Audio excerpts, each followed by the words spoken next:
Bonjour, bienvenue, welcome guys dans cette nouvelle vidéo. Demi-finale à la Ligue des Champions, le Borussia Dortmund recevait le PSG. L'acte 1 est pour les Allemands avec une victoire 1-0. On commence par la compo des deux équipes. Pour ce match, Luis Enrique a aligné son 11 type. Devant, on retrouve son trio d'attaque avec Dembélé, Mbappé et Barcola. Pas de surprise non plus du côté des Allemands. L'entraîneur a aligné son meilleur 11 avec notamment Sancho, Sabitzer, Emre Can, Hummels et consorts. On a assisté à un match très intéressant. On savait que ces deux équipes sont deux équipes qui sont capables de faire mal en transition. Ils ont des joueurs offensifs qui sont rapides. Du côté de Dortmund, on a Sancho et Adeyemi. Et du côté de Paris, on a Dembélé, Mbappé et Barcola. Dans cette rencontre, Dortmund a laissé le ballon aux Parisiens. Paris a eu la possession, mais on sait que la possession ne veut pas dire grand-chose. Possession ne rime pas avec maîtrise. Possession ne rime pas avec des occasions, des opportunités. Dans le premier acte, Paris a eu 0 tir cadré. Devant, Dortmund s'est montré plus entreprenant. Les Allemands se sont montrés plus incisifs. En laissant le ballon aux Parisiens, Dortmund a pu avoir les espaces. Pour ce match, les joueurs du côté de Dortmund ont été plus déterminants. Sancho a été un danger constant pour la défense parisienne. Il a mis en difficulté Nuno Mendes. Pour ce match, il a montré que c'est un joueur pétri de talent, pétri de qualité. Il a eu une mauvaise passe à Manchester United, mais Sancho reste un grand joueur.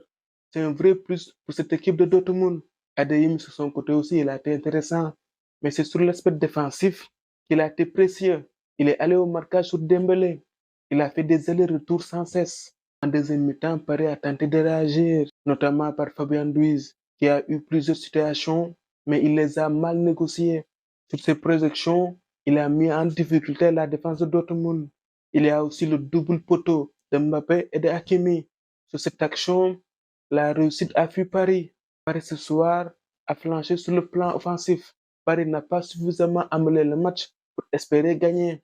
Parce que Dortmund aussi a eu les opportunités pour marquer le but du break. En deuxième mi-temps, Füllkrug avait l'opportunité de marquer un doublé. Il a manqué le but du break. Il y a eu aussi l'action de Julian Brandt qui a été idéalement servi par Sancho. Heureusement pour les Parisiens que Marquinhos est vigilant. Son tacle est salvateur. Füllkrug lui aussi, il a été un danger constant pour les Parisiens. En premier mi-temps, c'est lui qui ouvre le score. Il a réalisé un magnifique contrôle. Et derrière, il arrive à enchaîner. Paris aussi a eu une énorme occasion avec Dembélé, qui a été idéalement servi par Hakimi. Mais Dembélé ne trouve pas le cadre. Dembélé, sur le plan offensif, il a été le Parisien le plus en vue, le plus en jambes. C'est lui qui a apporté du danger. Sur ce match-là, Barcola n'a pas été assez trouvé. Le jeu parisien a penché du côté de Dembélé. Après ce soir, il a joué dans un rôle de pivot. Il n'a pas été servi, il n'a pas été trouvé dans de bonnes conditions. Même si, sur ce genre de rencontre, Mbappé doit faire mieux. C'est lui la tête de gondole de cette équipe. C'est lui qui doit porter cette équipe. Dortmund, dans son stade, a réalisé entre guillemets le match parfait. Ils ont su marquer et derrière, ils n'ont pas été réellement mis en difficulté par Paris. Pour Paris, rien n'est encore perdu. Perdre 1-0 à l'extérieur n'est pas insurmontable. Et ce soir, j'ai trouvé que Paris n'a pas joué à son meilleur niveau. Le retour au parc va être bouillant. Paris a les armes pour renverser Dortmund. Ce soir, ils n'ont pas su trouver les espaces nécessaires. Ils n'ont pas pu jouer en transition.